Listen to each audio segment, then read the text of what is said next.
જય શ્રી કૃષ્ણ સૌને. એનો પાક તૈયાર થઈ ગયો છે અને આ ડુંડીઓ પણ પીળી પડવા લાગી છે. તો આપણે આ ઘઉં જે ઊંચાઈ એટલા છે અને આ છે ટુકડા ઘઉં અને પાક તૈયાર થઈ ગયો છે.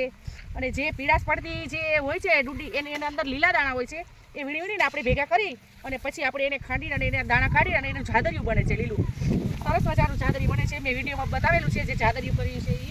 અને આ ઘઉં તૈયાર થઈ ગયા છે અને આપણે ઘઉં ટુકડા ઘઉં જે રોટલી સરસ થાય છે. આની પરની વાત કહું કે અમે વાડીએ જતા ત્યારે આ ડુંડી હોય છે. આ ડુંડી હોય છે તો અમે એવી મસ્તી કરતા કે આ ડુંડીને આપણે આ પાયજામા હોય એમાં ઊંધી ચડાવવાની. આમ ઊંધી ચડાવી એટલે આપણે પછી રેસ લગાવવાની. રેસ લગાવો એટલે ડુંડી પણ ઉપર ચડતા અને એટલા શું કતકતિયા કે ગલગલિયા જે થયું એ થાય છે. અને આ જે ડુંડીના આ હોય છે પીછડા એ અહીંયા હસ્યાસીને ઢગલા થઈ જાય છે. એવી મસ્તી થાય છે. તમે પણ જો આ ડુંડીનો ઉપયોગ કરીને જોજો અને દોડજો કે પછી મને કમેન્ટમાં લખીને કહેજો કે હા આ રીતે થાય છે.